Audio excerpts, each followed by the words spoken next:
giờ hai tiệc có nhiều của giờ video thiết ban đầu subscribe lọt sĩ đã kỹ càng cho cú thiên đầu lúc chỉ lăng của nhau sao tận nó vấn đề của một video tại chiếc YouTube thì trên tổng đó có thể giờ support một trả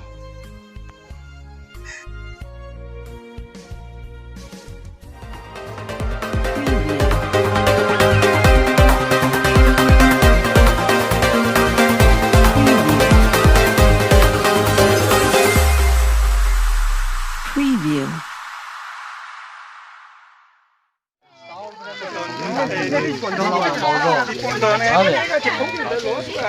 như còn mỗi lên thằng gà này to nhiều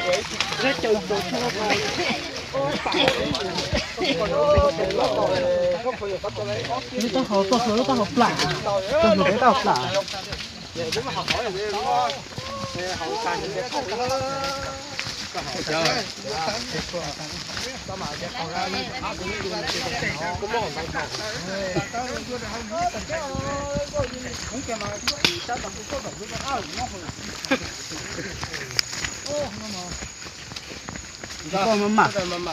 có bé linh bắt giải được máu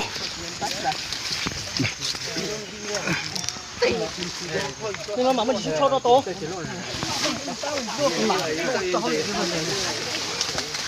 cái tôi biết nó tôi sao mà cưới máu chảy đâu máu máu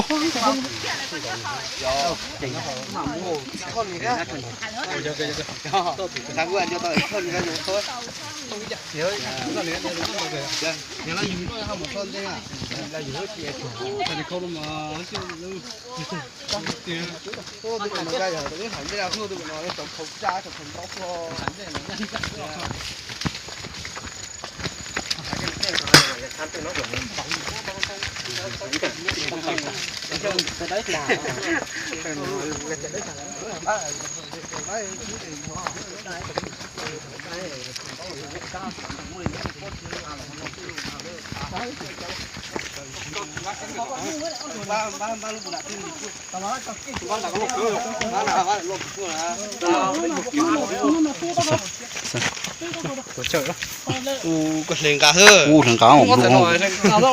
lên cá chỉ cá cừu có thể to chạy cơ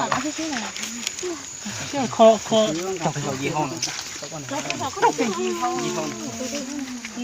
nó sẽ trồng số tổ hoa gì tí tàu mốt rồi nó hay không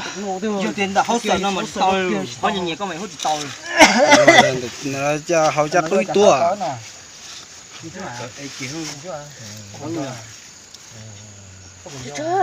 ấy chị tao chạy vô anh không? cái tụi ấy họ tàu nó chỉ bé tụi ấy chỉ to bé thì xem một tàu tao đi tàu tao đi một tao nó bị lan cái tấm ấy này bé được tao bây giờ mà mùi bây giờ thôi giờ thì tôi bây giờ mà thôi mùi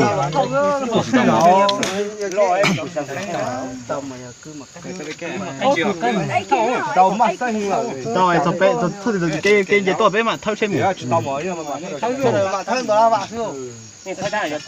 cái thay à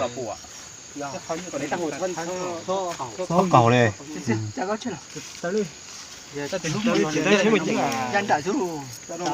nhân đại su tao chờ chờ nó tao đường đó sư tao được ra lên cơ chỗ này chỗ hù là mà hù chỗ này hù mà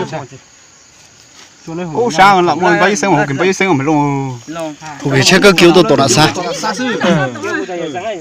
hù kia rồi có lấy tôi tỏ cái tôi là sao tôi đấy có hù cái sư này hù cái là gì tôi nó sửa bây giờ tàu là làm ba là tàu hù cái nó chơi cái kiểu tôi tàu mà hết gì cái kiểu tàu mà đấy tụi bố cho ra một tí bé sụt tay à bây giờ sụt tay là sụt mấy cái kia cho gia đình thu cái bếp họ sụt tay sau cái tiền này mua cái chủ yếu là em bắt y sinh mà cái này hù cái bộ Hà Nội cái lấy lấy cho coi thông qua tàn thọ cho y sinh coi thông qua tàn thọ này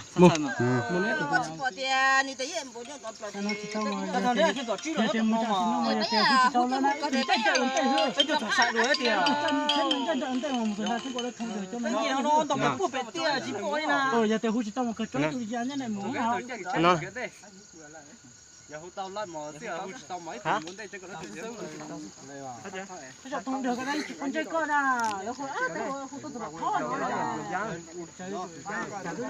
nên từ từ ta tung hơi cho nó mù á Một cái chỗ kia. nó lồng thâu đây tụi đấy một tụng không à tụi đấy tụi mà nó chỉ nói tỷ liệu cùng chơi tỷ chơi cùng bạn là liệu cái này mình không phải mà thâu ấy tí tuổi các cái thâu tụi cùng tí tuổi nên nhưng mà thâu là các món để món đá mà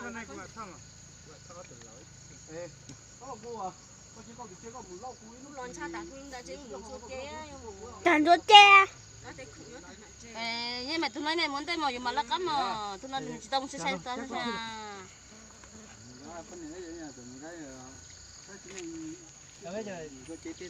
Tao xin nó kiểu mà xưa mà nó tụi tụi. mai tao chỉ làm sao không Lồ.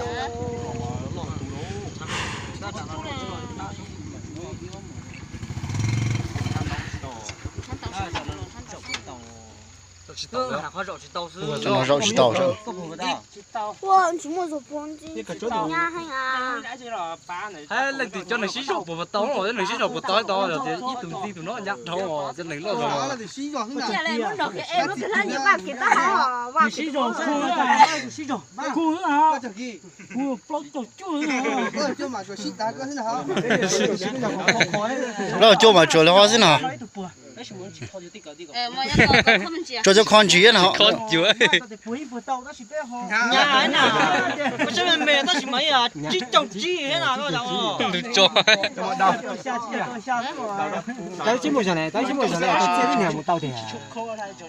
à nè tao chơi một giờ tao chơi lúc một tao nhung cậu mà tao chỉ một giờ chơi lúc một nó chẳng sai gì với nó mà chuột con nó luôn nhung cậu bên rồi nó đang nhẫn đàn